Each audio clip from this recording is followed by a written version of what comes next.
앞에 예배드리고 또 찬양드릴 수 있게 해주심을 감사합니다. 때로 우리 삶을 돌아보면 풍 가운데 있고 또 때로는 또 기쁨의 날을 걸어갈 때가 있지만 우리가 주 앞에 나와서 해야 될 것은 우리의 믿음의 두 손을 들고 주님을 찬양하고 또 그 찬양하는 그 가사의 고백이 우리 내 마음에 진실된 고백임을 이 시간 기도하며 나아갑니다. 찬양 시간 가운데 예배하는 시간 가운데 함께 해주셔서 진실된 예배 또 마음의 예배를 드릴 수 있도록 주님 인도하여 주셔서 감사합니다. 살아계신 예수님 이름으로 기도드렸습니다. 아멘. 이 시간 그 삶의 주인 되신 또 내 삶을 드려 찬양할 그분을 함께 마음을 다해서 찬양하며 나아가기 원합니다.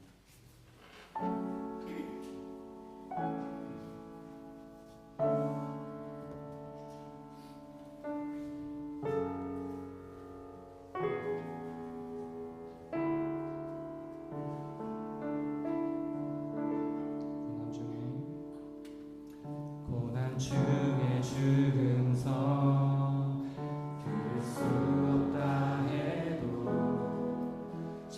진리 되신 주 나는 붙드네 폭풍이 몰려와도 험한 길을 간대도 믿음의 두 손 들고 주시네 내게 행하신 그 놀라운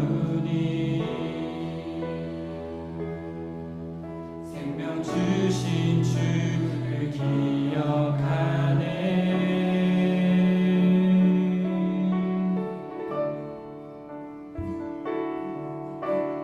그 사랑이 내려와 날 자유케 하셨네 영원히 나는 주님의 것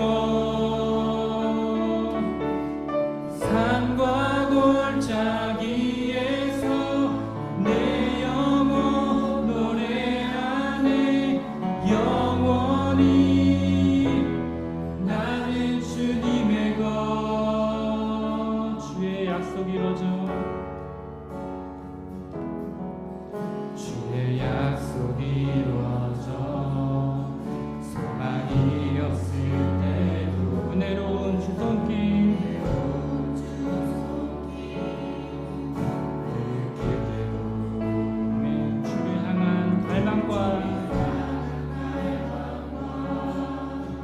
겸손한 마음으로 믿음의 두 손 들고 다시 한번 고백합시다. 주의 약속이 이루어져 주의 약속이 이루어져 소망이 넘칠 때도 은혜로운 주 손길 느낄 때도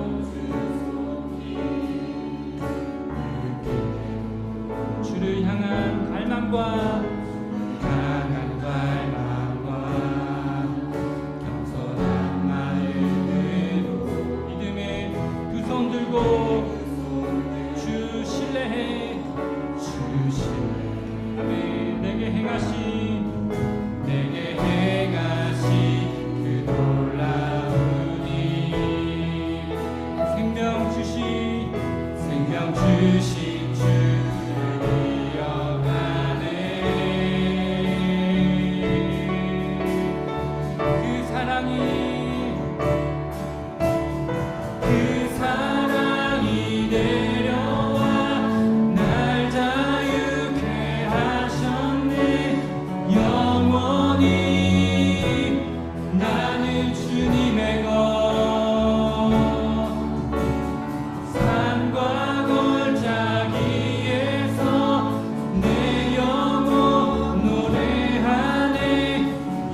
영원히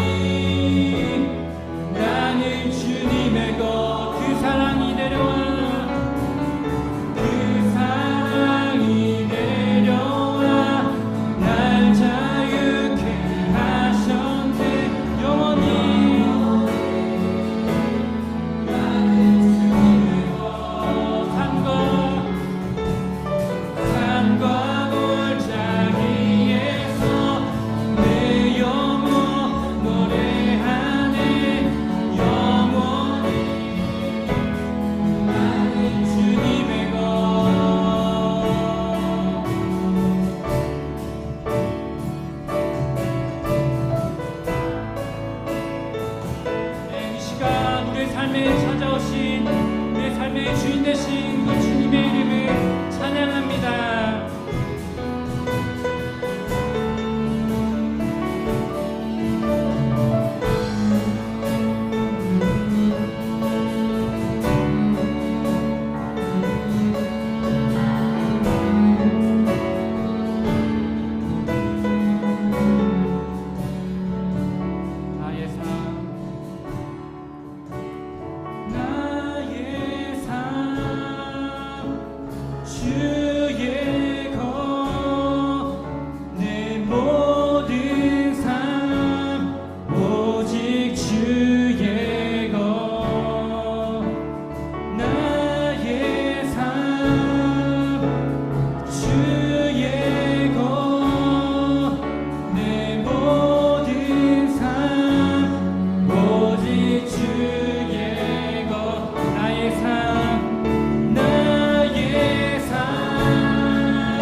주님만이 우리의 주인 되시고 우리의 소망 되심을 믿으십니까?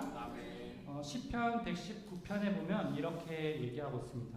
주님은 나의 은신처요 방패이시니 주님께서 하신 약속에 내 희망을 겁니다. 그러므로 내가 주님의 계명을 금보다 순금보다 더 사랑합니다. 이 믿음의 고백이 우리의 고백이 되길 원합니다. 함께 우리 기쁨으로 찬양하며 나아가기 원합니다.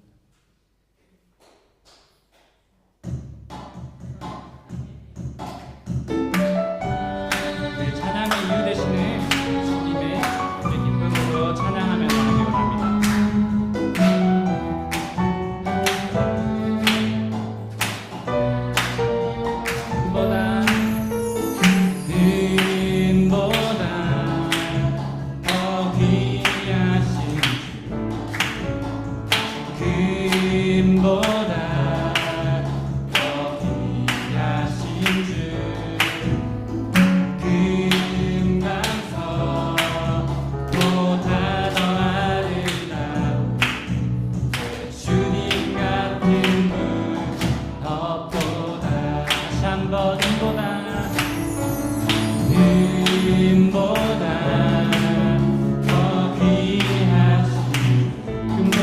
더 귀하신 주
마음을 다해서 찬양하며 나가기 원합니다.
많으시도다.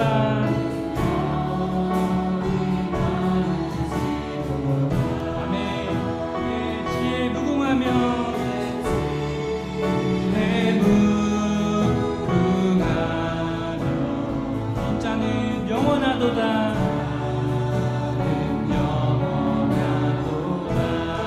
상한 자를 고치시며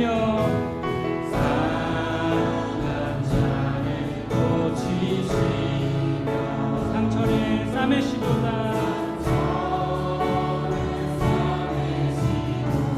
아멘. 별들의 수를 세시며 들의 수를 세시며 이름을 붙이셨도다. 그가 구름으로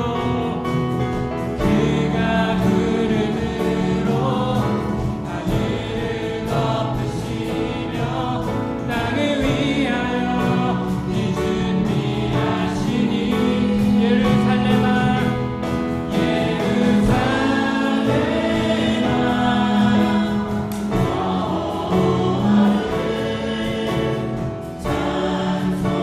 찬송할지어다. 내 하나님을 감사함으로 그 앞에 나가며 주님께 앞에 경배해.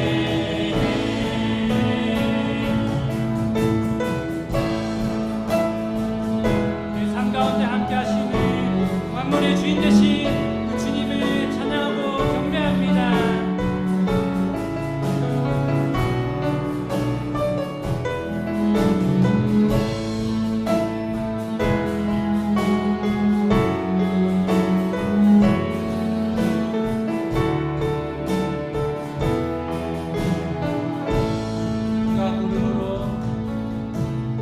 그가 구름으로 하늘을 덮으시며 땅을 위하여 비 준비하시니 그가 구름으로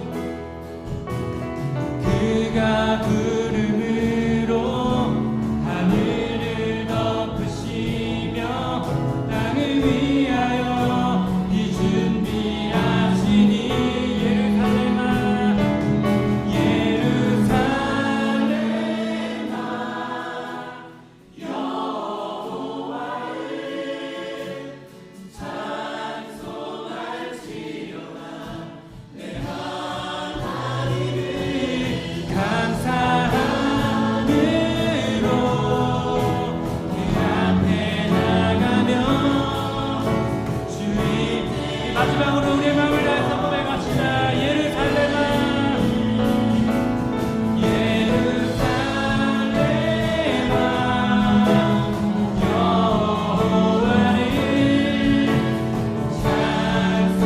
찬송할지어다. 내 하나님을 감사함으로 그 앞에 나가며 주님께 앞에 경배해. 마지막으로 기도합시다. 내 삶을 위해 비를 준비하시는 그 주님을 바라보기 원합니다. 우리를 위해서 말씀하시는 그 주님의 말씀에 귀 기울이고 주님 앞에 우리의 지지는 마음을 드리겠다고 함께 우리 기도하며 나아갑니다. 기도합시다. 주님 이 시간 주님 앞에 나아갑니다.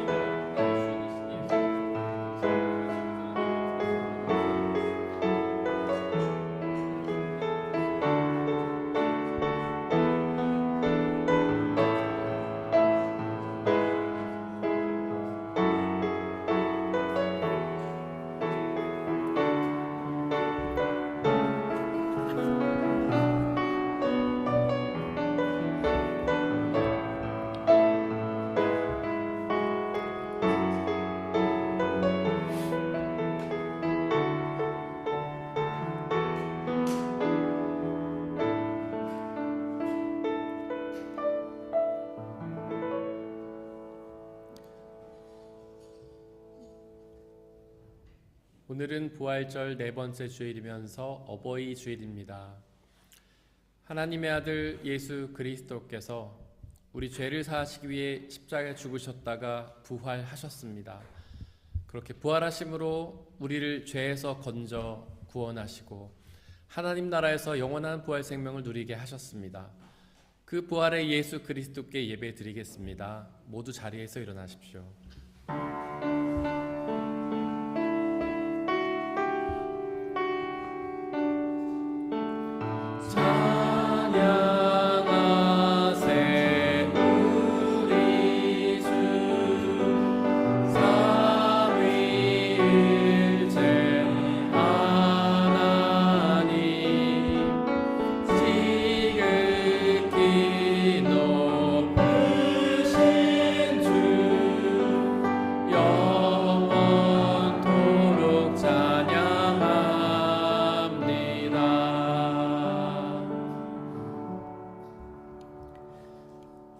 주님은 나의 목자시니 내게 부족함 없어라. 나에게 다시 새 힘을 주시고 당신의 이름을 위하여 바른 길로 나를 인도하신다. 내가 비록 죽음의 골짜기로 다닐지라도 주께서 나와 함께 계시고 주님의 막대기와 지팡이로 나를 보살펴 주시니 내게는 두려움이 없습니다. 진실로 주님의 선하심과 인자하심이 내가 사는 날 동안 나를 따르리니 나는 주님의 집으로 돌아가 영원히 그곳에서 살겠습니다. 하나님은 영이시니 예배하는 자가 영과 진리로 예배할지니라. 아멘. 사도신경으로 우리의 신앙을 고백하겠습니다. 나는 전능하신 아버지 하나님 천지의 창조주를 믿습니다. 나는 그의 유일하신 아들 우리 주 예수 그리스도를 믿습니다. 그는 성령으로 잉태되어 동정녀 마리에게서 나시고 본디오 빌라도에게 고난을 받아 십자가에 못 박혀 죽으시고 장사된 지 사흘 만에 죽은 자 가운데서 다시 살아나셨으며 하늘에 오르시어 전능하신 아버지 하나님 우편에 앉아 계시다가 거기로부터 살아있는 자와 죽은 자를 심판하러 오십니다. 나는 성령을 믿으며 거룩한 공교회와 성도의 교제와 죄를 용서받는 것과 몸의 부활과 영생을 믿습니다. 아멘.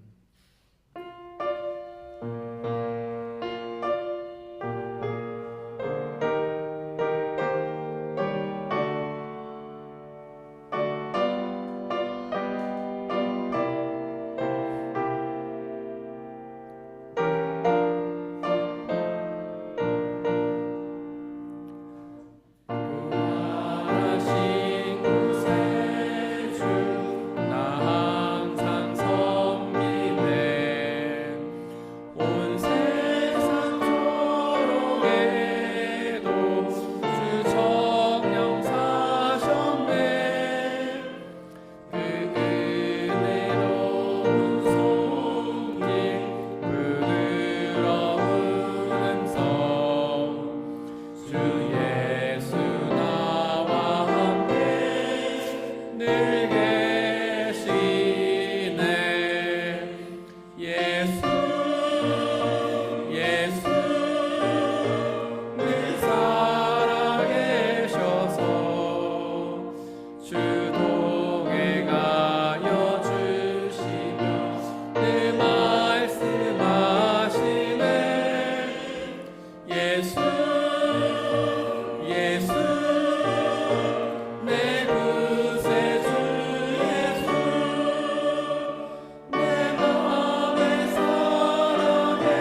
예수 내 구세주 예수 내 맘에 살아계시네 늘 살아계시네 주 믿는 성도들아 다 기쁜 노래로 주 예수 우리와 함께 다 찬양 드리세 이 세상 소망이요 친구 되시는 주 예수 영원토록 찬양하세 예수 예수 늘 살아계셔서 주 동행하여 주시며 늘 말씀하시네 예수 예수 내 구세주 예수 내 맘에 살아계시네 늘 살아계시네 우리 주 예수 그리스도의 평화가 함께 예배를 드리고 있는 모든 형제와 자매들에게 함께 하시기를 바랍니다. 아멘. 우리 옆에 계신 분들과 서로 평화의 쌀 나누고 자리에 앉겠습니다. 주의 평화가 함께 하시기를 바랍니다. 주의 평화가 함께 하시기를 바랍니다. 주의 평화가 함께 하시기를 바랍니다. 이유진 성도님께서 우리를 대신해 기도해 주시겠습니다.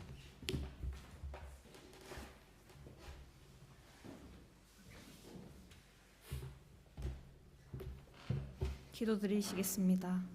사랑이 많으시고 선하신 하나님, 한 주 동안 저희를 주님의 품 안에서 지켜주시고 이 자리에 모일 수 있도록 인도해 주심에 감사드립니다.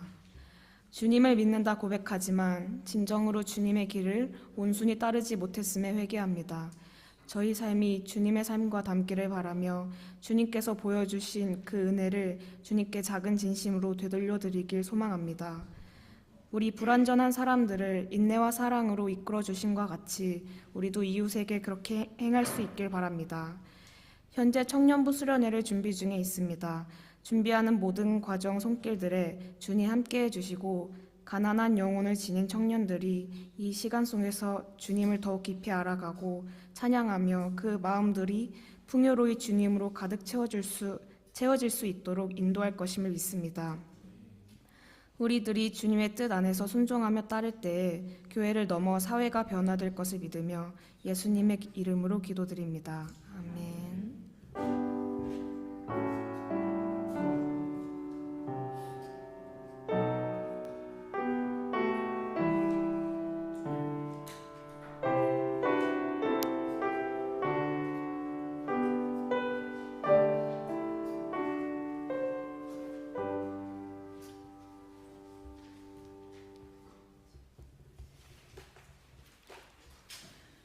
오늘의 제1독서는 사도행전 9장 36절에서 43절입니다. 모두 주님의 말씀을 들으십시오. 그런데 요빠에 다비다라는 여제자가 있었다. 그 이름은 그리스 말로 번역하면 도르가인데 이 여자는 착한 일과 구제 사업을 많이 하는 사람이었다. 그 무렵에 이 여자가 병이 들어서 죽었다. 그래서 사람들이 그의 시신을 씻겨서 다락방에 두었다. 루다는 요빠에서 가까운 곳이다. 제자들이 베드로가 루다에 있다는 말을 듣고 두 사람을 그에게로 보내서 지체하지 말고 와달라고 간청하였다. 그래서 베드로는 일어나서 심부름꾼과 함께 갔다. 베드로가 그곳에 이르니 사람들이 그를 다락방으로 데리고 올라갔다. 과부들이 모두 베드로 곁에 서서 울며 도르가가 그들과 함께 지낼 때 만들어둔 속옷과 겉옷을 다 내보여 주었다. 베드로는 모든 사람을 바깥으로 내보내고 나서 무릎을 꿇고 기도하였다. 그리고 시신 쪽으로 몸을 돌려서 다비다여 일어나시오 하고 말하였다. 그 여자는 눈을 떠서 베드로를 보고 일어나서 앉았다. 베드로가 손을 내밀어서 그 여자를 일으켜 세웠다. 그리고 성도들과 과부들을 불러서 그 여자가 살아있음을 보여주었다. 그 일이 온 요빠에 알려지니 많은 사람이 주님을 믿게 되었다. 그리고 베드로는 여러 날 동안 요빠에서 시몬이라는 무두장의 집에서 묵었다. 이것은 거룩하신 하나님의 말씀입니다.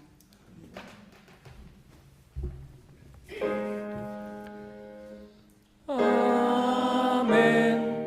아멘.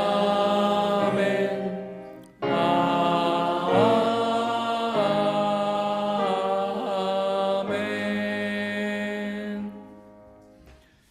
함께 성시교독하시겠습니다. 여호와는 나의 목자시니 그가 나를 푸른 풀밭에 누이시며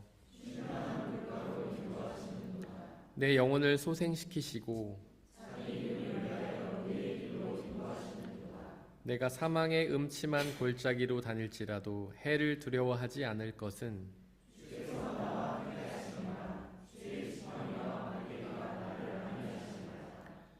주께서 내 원수의 목전에서 내게 상을 차려주시고 내 평생의 선하심과 인자하심이 반드시 나를 따르리니 내가 여호와의 집에 영원히 살리로다. 아멘.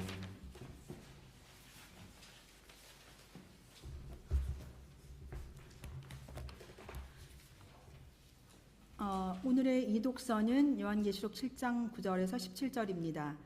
모두 주님의 말씀을 들으십시오. 그 뒤에 내가 보니 아무도 그 수를 셀 수 없을 만큼 큰 무리가 있었습니다. 그들은 모든 민족과 종족과 백성과 언어에서 나온 사람들인데 흰 두루마기를 입고 종려나무 가지를 손에 들고 보좌 앞과 어린 양 앞에 서 있었습니다. 그들은 큰 소리로 구원은 보좌에 앉아 계신 우리 하나님과 어린 양의 것입니다 하고 외쳤습니다. 모든 천사들은 보좌와 장로들과 네 생물을 둘러서 있다가 보좌 앞에 엎드려 하나님께 경배하면서 아멘, 찬송과 영광과 지혜와 감사와 존귀와 권능과 힘이 우리 하나님께 영원 무궁하도록 있습니다. 아멘 하고 말했습니다. 그때 장로들 가운데 하나가 흰 두루마기를 입은 이 사람은 누구이며 또 어디에서 왔습니까? 하고 나에게 물었습니다. 내가 장로님께서 잘 알고 계십니다 하고 대답하였더니 그는 나에게 이렇게 말하였습니다. 이 사람은 큰 환난을 겪어낸 사람들입니다. 그들은 어린 양이 흘리신 피에 자기들의 두루마기를 빨아서 희게 하였습니다. 그러므로 그들은 하나님의 보좌 앞에 있고 하나님의 성전에서 밤낮 그분을 섬기고 있습니다. 그리고 그 보좌에 앉으신 분이 그들을 덮은 장막이 되어 주실 것입니다. 그들은 다시는 두리지 않고 목마르지도 않고 해나 그 밖에 어떤 열도 그들 위에 괴롭게 내려쬐지 않을 것입니다. 보좌 한가운데 계신 어린 양이 그들의 목자가 되셔서 생물의 샘물로 그들을 인도하실 것이고 하나님께서 그들의 눈에서 눈물을 말끔히 씻어 주실 것입니다. 이것은 거룩하신 하나님의 말씀입니다. 오늘의 삼독서는 요한복음 10장 22절에서 30절입니다. 모두 주님의 말씀을 들으십시오. 예루살렘은 성전 봉헌절이 되었는데 때는 겨울이었다. 예수께서는 성전 경내에 있는 솔로몬 주랑을 거닐고 있었다. 그때 유대 사람들은 예수를 둘러싸고 말하였다. 당신은 언제까지 우리의 마음을 졸이게 하시렵니까? 당신이 그리스도이면 그렇다고 분명하게 말하여 주십시오. 예수께서 그들에게 대답하셨다. 내가 너에게 이미 말하였는데도 너희가 믿지 않는다. 내가 내 아버지의 이름으로 하는 그 일들이 곧 나를 증언해 준다. 그런데 너희가 믿지 않는 것은 너희가 내 양이 아니기 때문이다. 내 양들은 내 목소리를 알아듣는다. 나는 내 양들을 알고 내 양들은 나를 따른다. 나는 그들에게 영생을 준다. 그들은 영원토록 멸망하지 아니할 것이요 또 아무도 그들을 내 손에서 빼앗아가지 못할 것이다. 그들은 나에게 주신 내 아버지는 만유보다도 더 크시다. 아무도 아버지의 손에서 그들을 빼앗아가지 못한다. 나와 아버지는 하나이다. 이것은 거룩하신 하나님의 말씀입니다.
기도하고 주님의 말씀을 나누겠습니다. 죽음 이기고 부활하심으로 당신의 전능하심을 우리에게 드러내시며 당신의 사랑을 우리에게 보여주신 그 예수 그리스도, 부활의 예수 그리스도를 기억합니다. 주님, 당신의 그 부활의 비밀을 이 시간 우리에게 말씀하여 주시옵소서. 저희는 어리석고 우둔하고 험한 세상을 살아가며 우리의 마음이 강팍하여졌지만 우리의 마음에서 활동하시는 진리의 영신 성령 하나님께서 우리 안에서 말씀하시고 깨닫게 하시고 믿게 하시고 그 부활의 예수 그리스도의 복음이 우리 안에서 실현될 수 있도록 역사하여 주옵소서. 오직 주 예수 그리스도의 말씀만이 선포되게 하시고 그 말씀을 방해하는 모든 세력들은 물리쳐 주옵소서. 부활하신 우리 주 예수 그리스도의 이름으로 기도드렸습니다. 아멘. 우리 아버지 하나님과 부활의 예수 그리스도께서 주시는 은혜와 평화가 여러분들에게 있기를 바랍니다. 오늘은 부활절 네 번째 주일입니다. 부활절은 우리 주 예수 그리스도께서 죽음을 이기고 부활하신 것처럼 우리도 부활할 것을 소망하는 절기입니다. 오늘의 이독서 요한계시록이 그 부활에 대해 구체적으로 이야기합니다. 그 이야기를 하기에 앞서서 우리는 먼저 요한계시록에 대해 이해해야 합니다. 요한계시록은 그 제목에서 알 수 있듯이 계시에 대해서 다루는 성경이지요. 혹시 여러분들은 계시가 무엇이라고 생각하십니까? 마치 계시를 노스트라다무스의 계시처럼 미래에 대해 말하는 것이라고 생각하십니까? 하지만 성경이 말하는 계시는 그렇게 미래에 대한 것이 아닙니다. 성경의 계시는 바로 하나님의 뜻을 알린다라는 뜻이죠.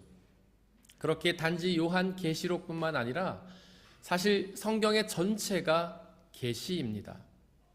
바로 성경 전체가 우리에게 하나님의 뜻을 알려주기 때문이죠. 특별히 요한계시록은 마지막 날에 대한 하나님의 뜻을 우리에게 알려주는데요. 그 마지막 날은 우리의 구원 여부가 결정되는 날이기에 구원의 날입니다. 그 마지막 날은 심판의 재판장이신 예수님이 다시 오시는 날이기에 재림의 날이고요. 그 마지막 날은 예수님을 믿은 사람들이 구원을 얻는 날이기에 구원의 날입니다. 그리고 그 마지막 날은 예수님을 믿은 사람들이 죽음을 이기고 부활하는 날이기에 부활의 날입니다.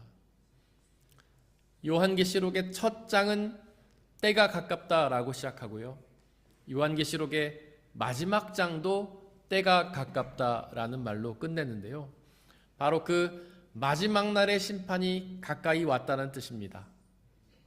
마지막 날에 부활할 날이 그리 멀지 않았다는 뜻이죠. 그렇게 우리는 그 마지막 날에 있을 심판을 잘 준비해야 합니다.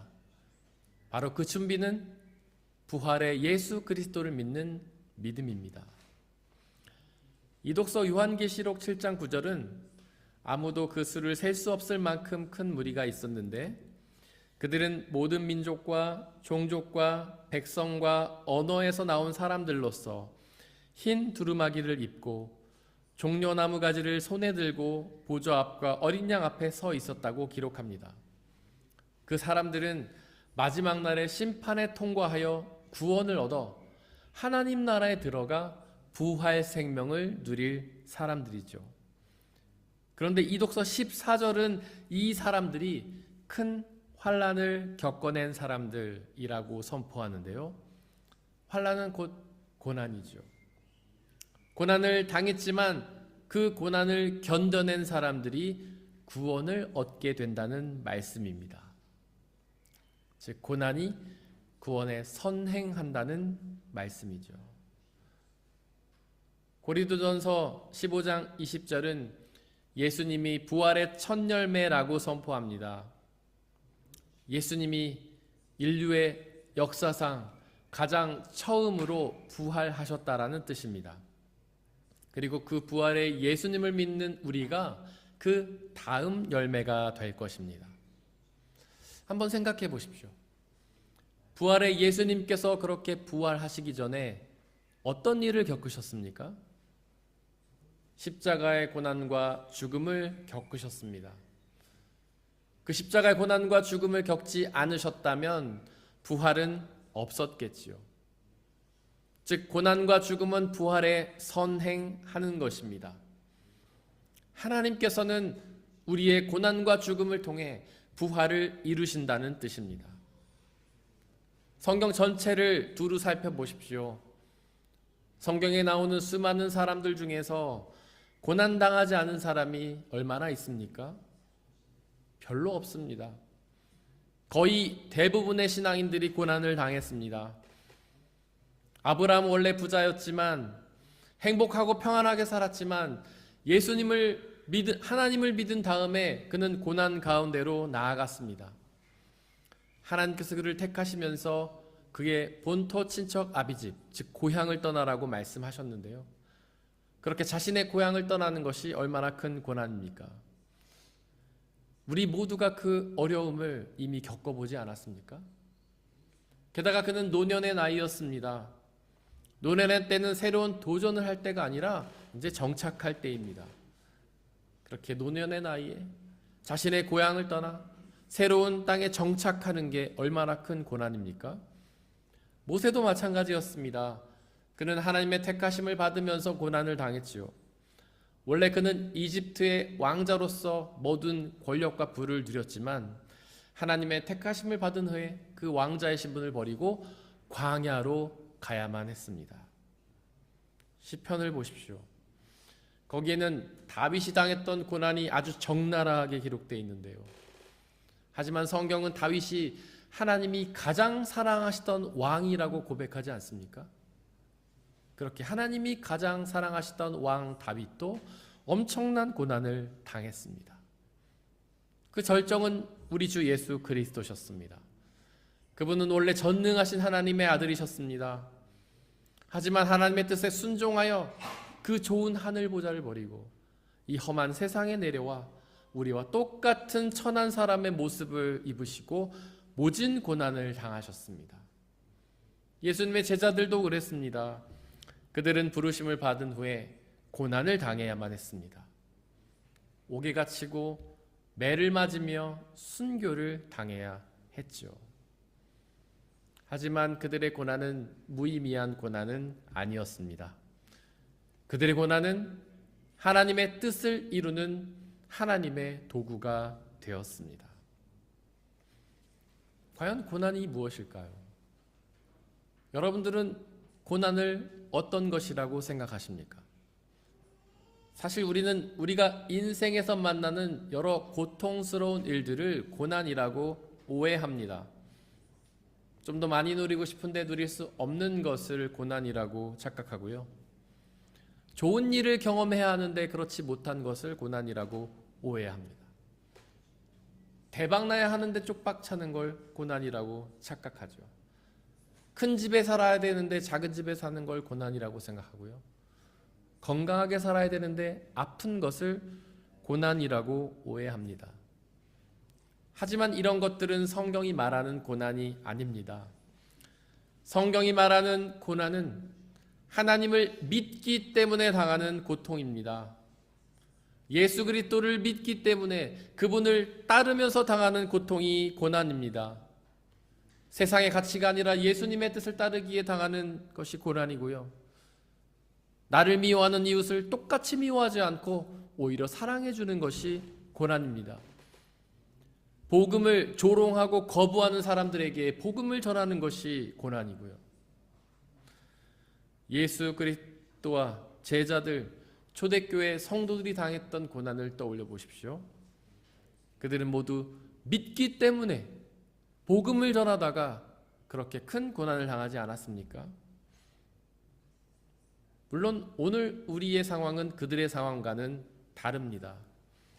예수님을 믿는다고 해서 핍박을 당하거나 순교를 당하지는 않습니다.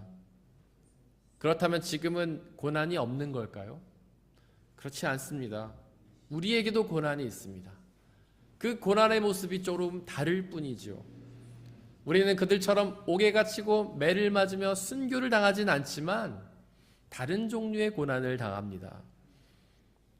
한번 여러분들의 삶의 자리에서 세상의 가치가 아니라 하나님의 뜻을 따라 살아보십시오.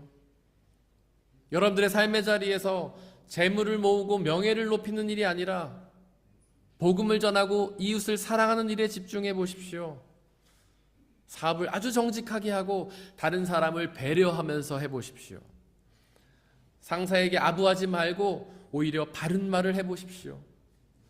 일을 못하는 후배를 갈구지 말고 사랑하고 용납하고 이해해 보십시오. 다른 동료들에게 나의 승진의 기회를 양보해 보십시오. 성공할 수 있을까요? 어려울 겁니다. 부자가 되기도 어려울 것입니다. 빠듯하게 살면서 가난에 허덕이겠지요. 바보라며 손가락질과 비웃음을 당할 것입니다. 바로 이것이 오늘날 그리스도인들이 당하게 될 고난입니다. 바로 오늘날 그리스도인들이 하나님을 믿고 그분의 뜻을 따르다가 당할 고난입니다. 바로 이런 고난을 감당하면 그 고난의 끝에 죽겠지만 부활하여 영원한 부활 생명을 누리게 될 것입니다. 이런 고난을 좋아하는 사람은 아무도 없습니다. 우리 모두가 이런 고난은 피하고 싶어 합니다. 우리 주 예수 그리스도도 사실 그렇게 고난을 피하고자 하셨습니다. 그분은 십자가를 앞두고 겟세마네 동산에서 땀이 피가 될 정도로 간절히 기도하셨는데요. 그 기도의 내용은 이랬습니다. 주님, 가능하시다면 십자가의 고난을 내게서 옮겨 주시옵소서. 또한 예수님의 제자들도 예수님의 고난을 멀리하였습니다. 그래서 예수님이 제자들에게 고난을 예고하셨을 때에 베드로는 이렇게 말했습니다. 주님, 안 됩니다. 절대로 이런 일이 일어나서는 안 됩니다. 그러자 예수님은 베드로에게 이렇게 말씀하셨죠. 사탄아, 내 뒤로 물러가라. 너는 나에게 걸림돌이다. 너는 하나님의 일을 생각하지 않고 사람의 일만 생각하는구나. 즉 십자가의 고난을 피하려던 베드로에게 예수님은 사탄이라고 말씀하셨던 것입니다. 당신의 제자에게 너무 심한 말을 하셨던 것이죠. 하지만 예수님의 말씀은 옳습니다. 고난을 피하려는 건 사탄의 생각이 맞습니다. 고난을 피하면 부활할 수 없기 때문입니다. 이어서 예수님은 이렇게 말씀하십니다. 누구든지 나를 따라오려거든 자기를 부인하고 자기 십자가를 지고 나를 따라오너라. 누구든지 자기 목숨을 구하고자 하는 사람은 잃을 것이요 자기 목숨을 잃는 사람은 찾게 될 것이다. 그리스도인들은 고난을 피하는 사람들이 아니라 오히려 감당하는 사람들이고, 그렇게 고난을 감당하다가 죽으면 결국 그 죽음을 이기고 부활하게 된다는 말씀입니다. 즉 고난은 부활을 얻는 방법입니다. 조개는 고난을 통해서 진주를 만들어낸다고 합니다. 어떤 이물질이 조개의 뱃속에 들어갔습니다. 조개는 그것을 너무 아파할 것입니다. 자신의 모든 에너지를 쏟아서 이 이물질을 제거하려고 합니다. 장에서 어떤 액체가 나와서 이 이물질을 감싼다고 합니다. 그 이물질을 소화시켜서 제거하려는 것이죠. 하지만 이 이물질은 오히려 그럴수록 크기가 더 커진다고 합니다. 그렇게 커지다가 결국 조개는 그 이물질 때문에 죽음을 당하게 되는데요. 그러면 진주라는 귀한 보석을 남기게 됩니다. 바로 그리스도인의 고난이 이와 같습니다. 예수님을 믿으면 고난을 당하지만, 그 고난의 끝에 죽음을 당하지만 결국 부활하여 부활의 영원한 생명이라는 보석을 얻게 됩니다.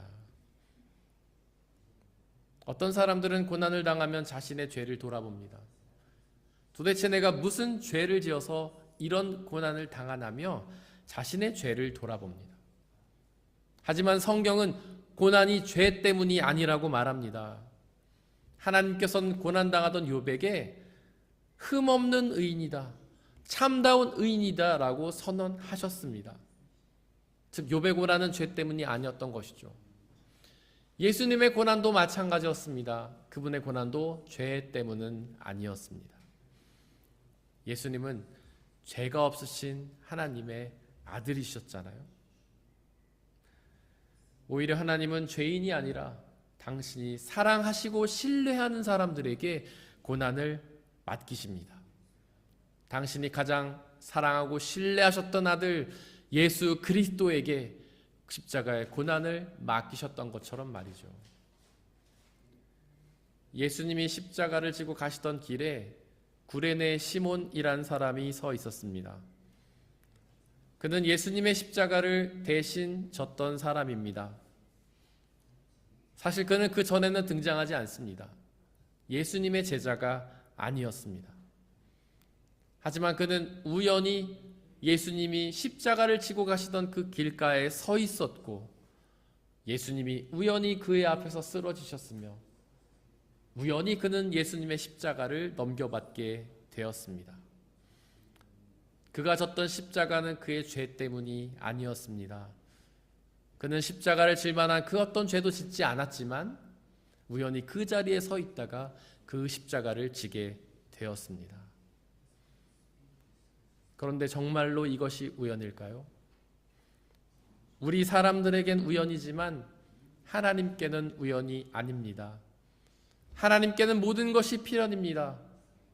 하나님께는 결코 우연이 없고 모든 것이 필연입니다. 그분은 전지전능하신 분이시기 때문입니다. 그분 모든 것을 계획하시고 그 계획을 완전히 성취하시는 전능하신 하나님이기 때문이죠. 즉 시몬이 십자가를 졌던 것은 우연이 아니라 하나님의 계획이었습니다. 그 십자가는 그에게 힘든 것이지만 결국 그 십자가는 그에게 축복이 되었습니다. 그렇게 십자가를 진 후에 그는 예수님의 제자가 되었고요. 아마도 그는 부활의 생명을 누렸을 것입니다. 그리고 예수 그리스도의 복음을 이웃들에게 전하는 귀한 사명을 감당하게 되었습니다. 혹시 여러분들은 예수 그리스도를 믿기 때문에 고난 당하고 계십니까? 그 고난 여러분들의 죄 때문이 아닙니다. 오히려 여러분들을 사랑하셔서 여러분들을 신뢰하시는 하나님이 맡기신 하나님의 계획입니다. 그 고난을 감당하면 하나님의 뜻을 이루는 하나님의 사명자가 되는 것이죠. 이독서 17절은 이렇게 선포합니다. 보좌 가운데 계신 어린 양이 그들의 목자가 되셔서 생명의 샘물로 그들을 인도할 것이고 하나님께서 그들의 눈에서 눈물을 말끔히 씻어주실 것이다. 즉 예수님께서는 고난당한 사람들을 구원하여 주시고 하나님 나라로 인도하셔서 영원한 생명과 참된 위로를 주신다는 말씀입니다. 그렇게 예수 그리스도께서 우리의 생명을 샘물로 인도하시니 우리의 갈증이 완전히 사라지지 않겠습니까? 그렇게 전능하신 하나님의 아들 예수 그리스도께서 우리의 눈물을 씻어주시니 우리의 모든 슬픔이 다 사라지고 참된 기쁨이 찾아오지 않겠습니까? 사랑하는 성도 여러분들, 혹시 하나님께서 여러분들에게 고난을 맡기시나요? 그 고난을 기쁨으로 감당하시길 바랍니다. 그러면 그 고난을 통하여 하나님은 당신의 뜻을 이루시고 그 고난의 끝에 부활하여 하나님 나라에서 영원한 생명을 누리게 될 것입니다. 사람의 헤아림을 뛰어넘는 하나님의 평화가 여러분들의 마음과 생각을 그리스도 예수 안에서 지켜주시기를 원합니다. 오늘 우리에게 선포된 이 말씀을 돌이켜보면서 그 말씀을 가슴에 새기고 온전히 믿고 의지하며 나가게 달라고 잠시 묵상 가운데에서 기도하겠습니다.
함께 찬양하겠습니다. 안개 속에서 주님을 보내 아무도 없을 것 같던 그곳에서 손 내미셔서 나를 붙드네 길 잃고 쓰러져 가던 그곳에서 주 말씀하시네 내 손 잡으라고 내가 곧 길이요 진리 생명이니 나 그 길을 모내 주 예비하신 다른 길로 돌아서지 않으리 예수의 길 그 좁은 길 나는 건네 주 손잡고 그 무엇도 두렵지 않네 주님 주신 약속 내게 있으니 세상의 길 그 험한 길 승리하네 성령으로 그 무엇도 바라지 않네 저 하늘에 내 소망 안개 속에서 주님을 보내 안개 속에서 주님을 보내 아무도 없을 것 같던 그곳에서 손 내미셔서 나를 붙드네 길 잃고 쓰러져 가던 그곳에서 주 말씀하시네 내 손 잡으라고 내가 곧 길이요 진리 생명이니 나 그 길을 보내 주 예비하신 다른 길로 돌아서지 않으리 예수의 길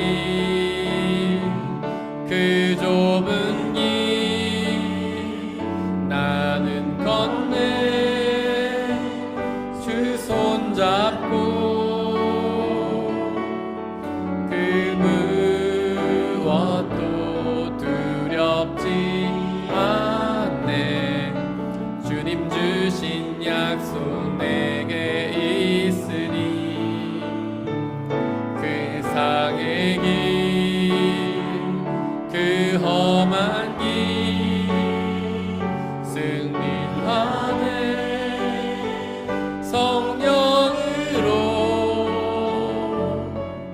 그 무엇도 바라지 않네 저 하늘에 예수의 길 그 좁은 길 예수의 길 그 좁은 길 나는 건네 주 손잡고 그 무엇도 두렵지 않네 주님 주신 약속 내게 있으니 세상의 길 그 험한 길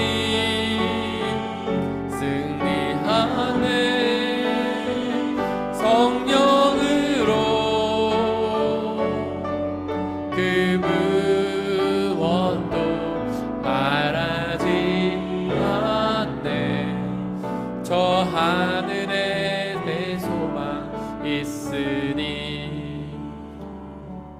우리 주 예수 그리스도께서 부활하시기 전에 십자가의 고난과 죽음을 당하셨습니다.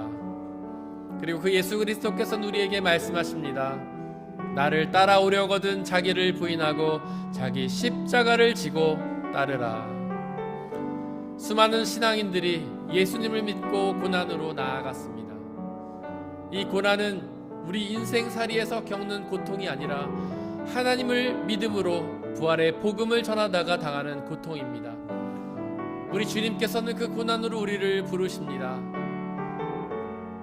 아멘으로 순종하며 그 고난을 감당하기를 원합니다.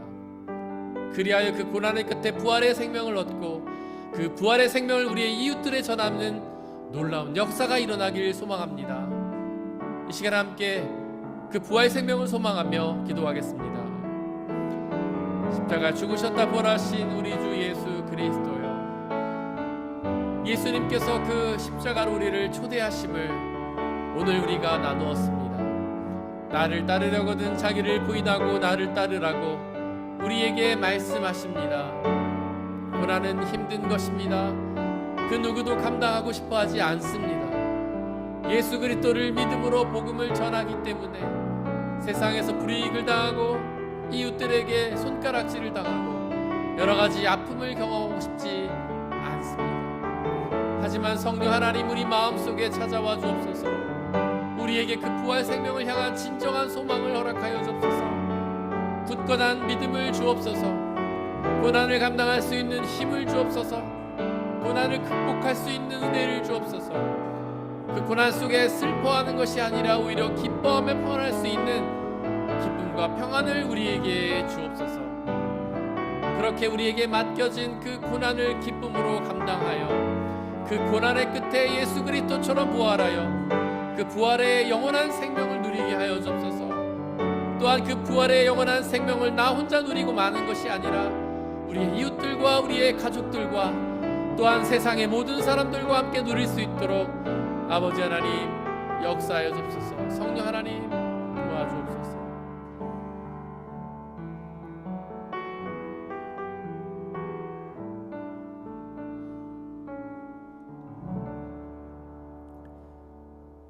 이 모든 말씀 우리 주 예수 그리스도의 이름으로 기도드렸습니다. 아멘. 주님이 가르치신 기도로 함께 기도하겠습니다. 하늘에 계신 우리 아버지, 아버지의 이름을 거룩하게 하시며 아버지의 나라가 오게 하시며 아버지의 뜻이 하늘에서와 같이 땅에서도 이루어지게 하소서. 오늘 우리에게 일용할 양식을 주시고 우리가 우리에게 잘못한 사람을 용서하여 준 것 같이 우리 죄를 용서하여 주시고 우리를 시험에 빠지지 않게 하시고 악에서 구하소서. 나라와 권능과 영광이 영원히 아버지의 것입니다. 아멘.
사랑하는 형제 자매 여러분들, 이제 여러분들을 성찬 예식으로 초대합니다. 성찬 예식은 하나님 나라 백성들의 기쁨의 잔치입니다.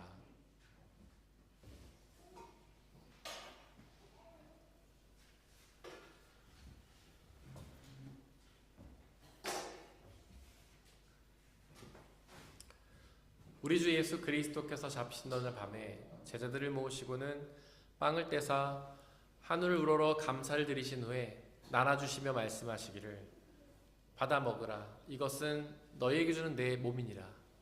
이것을 행하여 나를 기억하라.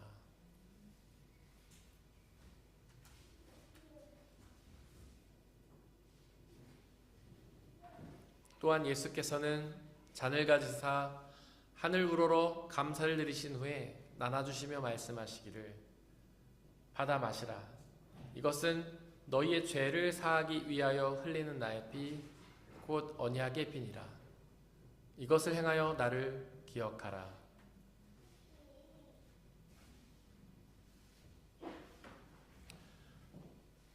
우리 아버지 되신 하나님, 이 시간 간절히 기도하오니 당신의 영이신 성령 하나님을 이 빵과 포도주에 보내주시사 우리가 이것을 먹고 마실 때마다 주께서 살아계셔서 우리와 함께 계심을 기억하고 믿게 하여 주옵소서.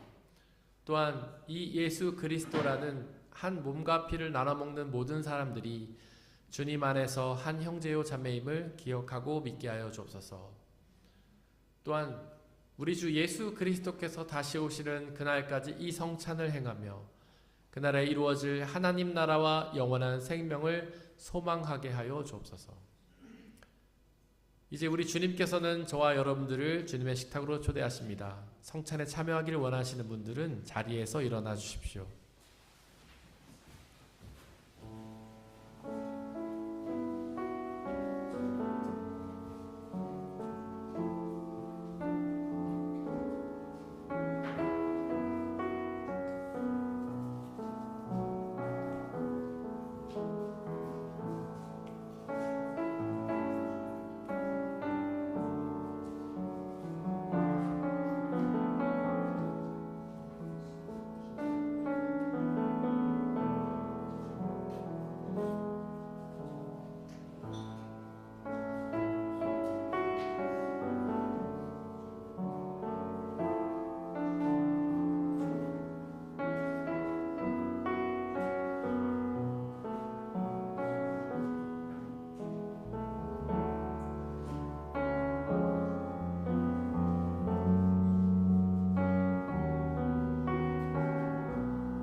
함께 중보의 기도를 드리겠습니다. 오늘은 특별히 세상의 모든 어버이들을 위해서 기도해 주십시오. 하나님께서 그들에게 자녀를 맡기시고 자녀를 양육하라는 아주 특별한 사명을 맡기셨는데 그 사명이 참 어렵고 힘든 것입니다. 주님께서 지혜와 주시고 능력을 주셔서 우리에게 맡겨진 자녀를 우리의 욕망으로 채우는 것이 아니라 하나님의 뜻을 이루는 아이들로 교육할 수 있도록, 그래서 하나님이 기뻐하시는 자녀들로 양육할 수 있도록 성령 하나님께 도움을 구하며 기도하겠습니다. 이 시간 함께 어버이들을 위해 중보의 기도를 드리겠습니다. 사랑만의 하나님, 세상의 어버이들을 축복하며 기도합니다. 하나님들에게 자녀를 맡기시고 자녀를 양육하라는 너무나 귀한 사명을 맡기셨으며 하나님 감사를 드리며 찬양드립니다. 하지만 그 자녀 교육이 너무나 어렵고 힘든 것임을 우리가 실감합니다. 우리에게는 자녀를 제대로 양육할 능력이 없음을 고백합니다. 하나님, 저희에게 지혜를 주시고 힘과 능력을 주셔서 우리의 자녀들을 하나님이 기뻐하시는 하나님의 자녀로 잘 양육할 수 있도록 아버지 하나님 역사하여 주시옵소서. 우리의 생각대로 세상의 가치와 진리를 가리키는 것이 아니라 오직 하나님의 뜻대로 하나님의 뜻을 전하며 가르치는 그런 부모가 되게 역사하여 주옵소서.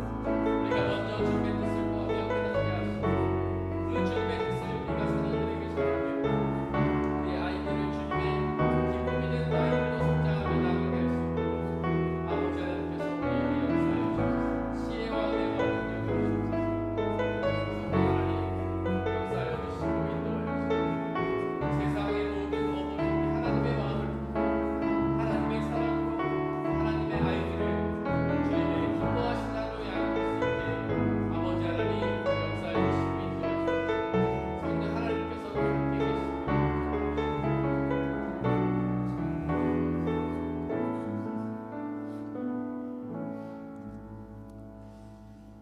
아버지 하나님, 세상의 모든 어버이들을 축복하며 기도합니다. 하나님께서 당신의 생명을 맡기시고 양육을 맡기시는 그 막중한 책임을 맡은 모든 어버이들을 축복하며 기도합니다. 하나님 주신 생명을 키워나가는 것이 주님의 주신 축복이기도 하지만 무거운 사명임을 깨닫고 하나님께 도움을 간구합니다. 우리에겐 힘과 능력이 없사오니 성령 하나님 우리에게 함께 계셔 주시고 우리 아이를 주님이 기뻐하시는 제자로 키워갈 수 있도록 저희에게 지혜와 힘을 허락하여 주시옵소서. 그래서 우리가 아이들을 세상의 욕망을 탐하는 세상의 가치로 가득한 아이로 키워가는 것이 아니라 하나님의 뜻을 소망하며 하나님의 뜻을 이루는 아이들로 잘 키워갈 수 있도록 하나님 아버지께서 이끌어 주시옵소서. 이 시간 드려진 물질을 놓고 기도합니다. 우리가 가지고 누리고 있는 그 모든 것들이 나의 노력으로 얻어진 대가가 아니라 주님이 주신 은혜의 선물임을 고백하며 그 중에 일부를 다시 주님께 되돌려드리는 이 모든 손길들을 축복하여 주옵소서. 하나님, 그들의 삶 가운데 늘 함께 계시며 가장 필요한 것들로 채워주시고 주님의 은혜를 누리는 복된 삶으로 인도하여 주시옵소서. 이 물질이 쓰여지는 곳곳마다 하나님의 뜻이 이루어지고 하나님의 나라가 확장되며 믿는 사람들의 숫자가 더욱 많아지는 놀라운 주님의 역사 이루어 주시옵소서. 우리에게 언제나 항상 가장 좋은 것을 주시는 부활하신 우리 주 예수 그리스도의 이름으로 기도드렸습니다. 아멘. 우리 예수님의 이름으로 예배에 참석하신 모든 분들을 진심으로 환영합니다. 우리 옆에 있는 분들 박수로 환영하겠습니다.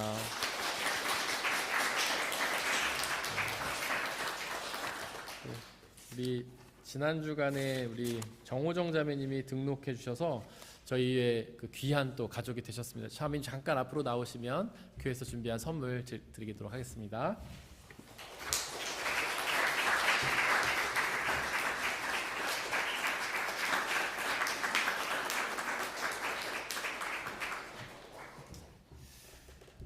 우리 예배 후에는 독일교회 행사가 바로 있어서 여러분들 가능한 빨리 예배당을 정리해 주시고 좀 비워주시면 감사하겠습니다.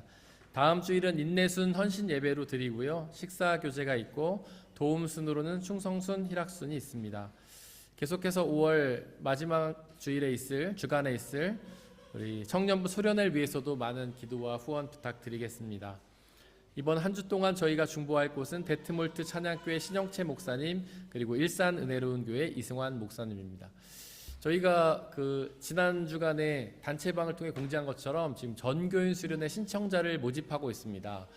저희가 전 유럽에 있는 성결교단이 모이는 그런 수련회인데 장년을 위한 자리가 100자리밖에 안 돼요. 근데 저희 교회에 얼마나 들어올지 아직 모르겠고, 그래서 저희가 선착순으로 받기로 했습니다. 그래서 모든 교회들 다 선착순으로 받기로 했고, 여러분들이 채팅장에 이름하고 순번을 매겨주시면 그 순번대로 진행할게요. 저희한테 몇 자리가 올지 모르지만 그 순번에 따라서 그렇게 할 수밖에 없으면 여러분들 양해해 주시기를 바랍니다.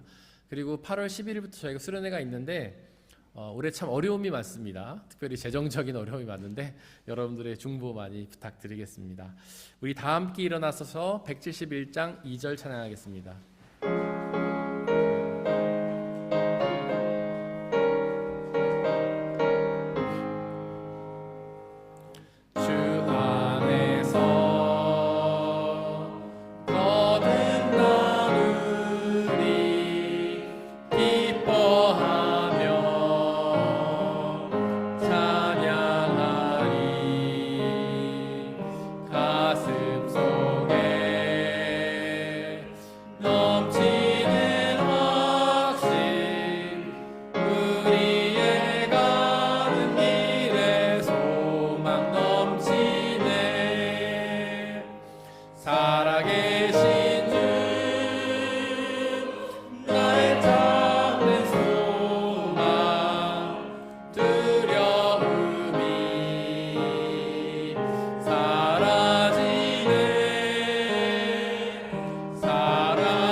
사랑하는 형제 자매 여러분들, 하나님께 예배를 드렸으니 이제 세상으로 나아가십시오. 바로 그곳에서 부활하신 예수 그리스도께서 맡기시는 고난을 감당하며 살아가시길 바랍니다. 비록 그 삶이 쉽지는 않겠지만 우리와 항상 함께 하시는 성령님을 의지하고 그분이 주시는 평안함과 자유함에 거하시기를 바랍니다. 지금은 우리 주 예수 그리스도의 은혜와 아버지 하나님의 한이 없는 사랑하심과 성령님의 교제하심, 위로 인도 보호하심이 우리 모든 성도님들 머리머리 위에와 그들이 속한 가정과 학업과 일터와 그들이 만나는 모든 사람들 위에 지금부터 영원토록 함께하여 주옵시기를 간절히 축원하옵나이다. 아멘.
빛을 비추라.